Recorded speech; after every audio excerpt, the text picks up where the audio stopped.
ایک شخص نے حضور کی خدمت میں حاضر ہو کے عرض کیا، حضور میں اپنے والدین کی بڑی خدمت کی ہے. اس کو امام حقی نے لکھا ہے. اور جن مراحل سے میں گزرتا رہا ہوں ان مراحل سے میرے ماں باپ گزرے ہیں اور میں نے ان کی خود خدمت کی ہے. آج بیٹے بیویوں پہ کام چھوڑ دیتے ہیں کہ بیوی خدمت کرے گی. احسان دانش کہتا ہے کہ میں نے اپنی بیوی کو ہاتھ نہیں لگانے دیا. میں نے کہا میرے ماں باپ ہے، یہ خدمت اور کوئی حاصل کیوں کرے، یہ تو میں حاصل کروں گا. تو ساری خدمت میں نے خود کی. جس طرح انہوں نے نوالے توڑ توڑ کے میرے منہ میں ڈالے، میں نے بھی حضور ایسے کیا. جس طرح میرے لیے میری ماں رات جاگتی رہی، میں بھی اپنی ماں کے لیے جاگتا رہا. جن مراحل سے میرے لیے وہ گزرے تھے، اتفاقاً میرے حالات، میرے ماں باپ کے حالات ایسے پیدا ہو گئے کہ میں نے اسی طرح اپنے ماں باپ کی پرورش کی ہے اور میں اپنے ماں باپ کی جو ہے وہ میں نے خدمت کی ہے. تو کیا میں نے اپنی ماں کا، اپنے باپ کا حق ادا کر دیا ہے؟ تو حضور نے ارشاد فرمایا، تو نے ایسے ہی خدمت کی ہوگی، لیکن جب تیری خدمت تیری ماں کرتی تھی تو ساتھ ساتھ تیری زندگی کی دعائیں مانگتی تھی. اور جب باپ بوڑھا ہو گیا تھا، ماں بوڑھی ہو گئی تھی، آزاد شل ہو گئے تھے، فالج میں مبتلا تھے، تو ان کے لیے زندگی کی دعائیں تو نہیں مانگتا تھا. تو یہ کہتا تھا اللہ انہیں پردہ دے دے. تیری ماں نے تو کبھی تیرے لیے پردہ نہیں مانگا تھا. بیٹا لولا ہو، بیٹا لنگڑا ہو، ماں کبھی نہیں کہتی بیٹے کو ڈاکٹر جواب دے دیں. ماں کبھی نہیں کہتی کہ میرے بیٹے کو اللہ پردہ دے دے. ماں یہی کہتی ہے مالک مجھے لے لے، میرے بیٹے کو زندگی دے دے. میں سب کچھ بیچ دیتی ہوں، اپنا زیور بیچ دیتی ہوں، میرے بیٹے کی صحت بچ جائے، میرے بیٹے کی زندگی بچ جائے. ماں کی موجودگی میں کوئی کہہ بھی نہیں سکتا. باپ کے لیے تو کہہ دے، ماں کے لیے تو کہہ دے بڑی تکلیف ہے تیرے باپ کو، بڑی تکلیف ہے تیری ماں کو، اللہ کرے اب پردہ ہی عطا کر دے. خود نہیں کہتا تو کسی سے یہ سن سکتا ہے بندہ، لیکن ماں سن سکتی ہے کوئی کہے اللہ تیرے بیٹے کو پردہ دے دے. تو فرمایا جب وہ تیری خدمت کرتے تھے تو وہ تیری زندگی کی دعائیں مانگتے تھے، اور جب تو خدمت کرتا تھا تیرے دل میں ان کے پردے کی آرزو تھی. فرمایا تو جتنی مرضی خدمت کی ہے، ماں کی خدمت کا بدل کیسے ہو سکتا ہے؟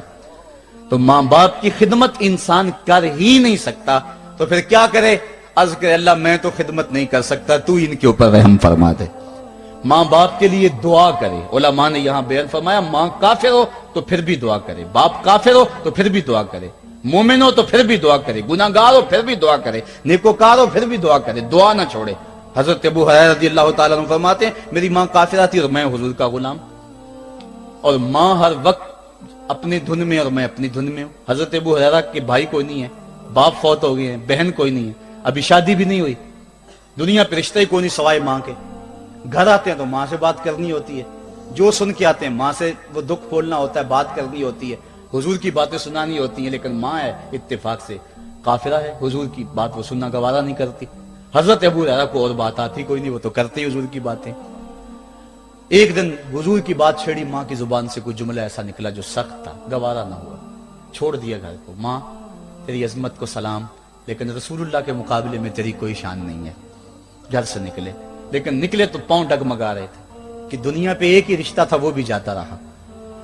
چند قدم چلے تو دل میں خیال آیا سارے دکھوں کا جو مداوا کرتا ہے مصطفیٰ کی بارگاہ میں یہ دکھڑا کیوں نہ بیان کر دو. دریائے رحمت جوش میں تھا، وہ دلوں کی حالتیں بوجھ لینے والے آقا نے پوچھا ابو ہریرہ کیا ہے؟ عرض کی حضور میری ماں کی ہدایت کے لیے دعا کر دو. یہ کہا اور پھوٹ پھوٹ کے رونے لگے.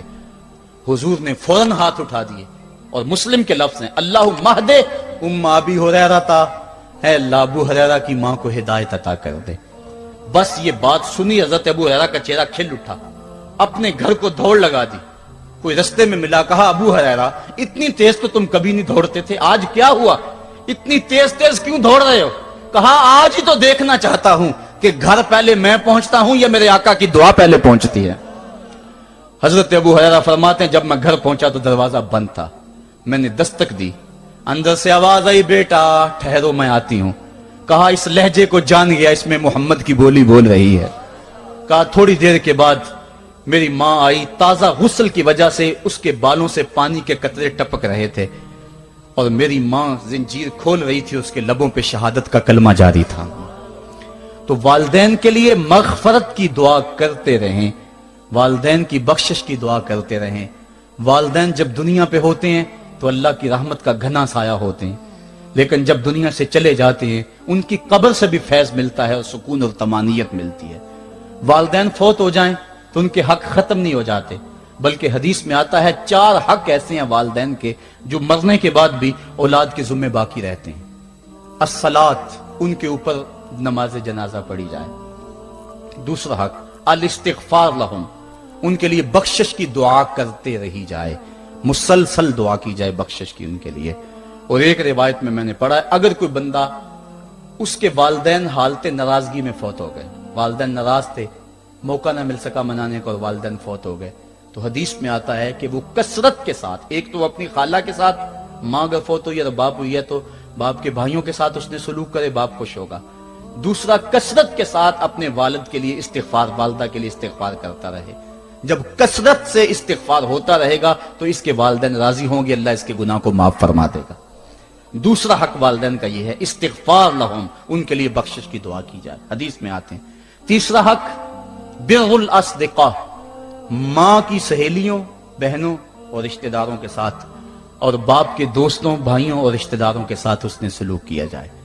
اور چوتھا حق انجاز الوعد، وعدوں کو پورا کرنا، یعنی ماں نے یا باپ نے جو وعدے کیے ہوئے تھے، مسجد سے کوئی وعدہ تھا، مدرسے سے وعدہ تھا، کسی فلاحی تنظیم سے وعدہ تھا، کسی غریب سے اعانت کا وعدہ تھا، یا ان کا معمول تھا اعانت کرنے کا، تو جو ان کے معمولات ہیں اچھائی کے، ان کو جاری رکھا جائے اور اس سلسلے کو باقی رکھا جائے۔ تو یہ 4 حق ایسے ہیں جو والدین کے مرنے کے بعد بھی اولاد کے ذمے باقی رہتے ہیں۔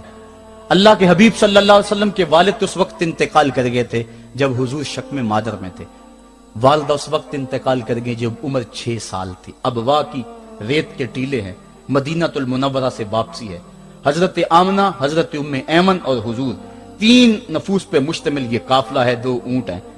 حضرت آمنہ کو بخار ہو گیا، جان گئی کہ یہ میرا بخار جان لیوا ثابت ہوگا۔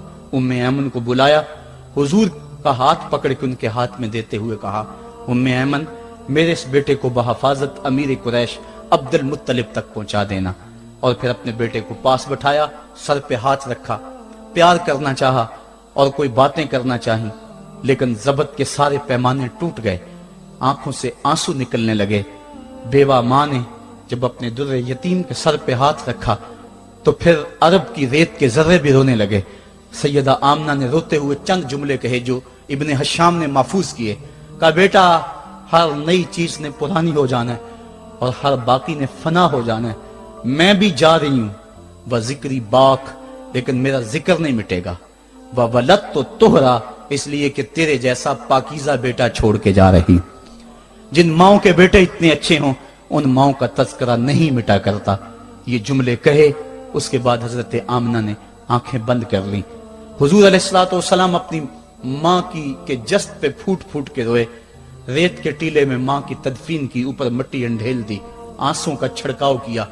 آج ہو بھی کیا سکتا تھا، مدینہ تو رسول میں حضور کی والدہ فوت ہوتی تو آقا کریم کے لیے، ماں کے لیے کتنے صحابہ جنازے میں آتے، کتنے لوگوں کا ہجوم ہوتا، جنت سے فرشتے بھی پھول لے کر آتے، لیکن آج نہ کوئی جنازے میں شامل ہے۔ وہ کیا کسی نے کہا تجھے کن پھولوں سے ہم کفن دیں، تو جدا ہی ایسے موسموں میں ہوا جب درختوں کے ہاتھ پھولوں سے خالی تھے۔ حضور آنسوؤں کا چھڑکاؤ کیا اور ام ایمن کے ساتھ چمٹ کے بیٹھ گئے، اور حضرت ام ایمن نے جناب عبد المطلب تک پہنچایا، اور 8 سال کی عمر تھی کہ عبد المطلب رضی اللہ تعالیٰ عنہ کا بھی انتقال ہو گیا۔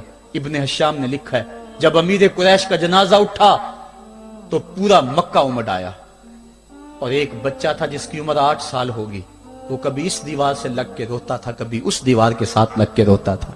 پھر شاب ابی طالب کی سختیاں بھی جھیلی، عام الحزن کا غم بھی کاٹا، طائف کے بازاروں میں پتھر بھی کھائے، پتے کھا کھا کے بھی گزر اوقات ہوا، مکے کے بازاروں میں اوجریاں بھی ڈالی جاتی رہیں، کھدے ہوئے گڑوں کا سامنا بھی کیا، بچھے ہوئے کانٹوں سے بھی گزرنا پڑا۔ لیکن آج وہ وقت ہے کہ اللہ نے حکم صادر کر دیا، پتھر مارنے والے سن لیں، کانٹے بچھانے والے سن لیں، راہ میں گڑے کھودنے والے سن لیں، میرے نبی کی آواز سے اب تو آواز بھی اونچی نہ ہونے پائے۔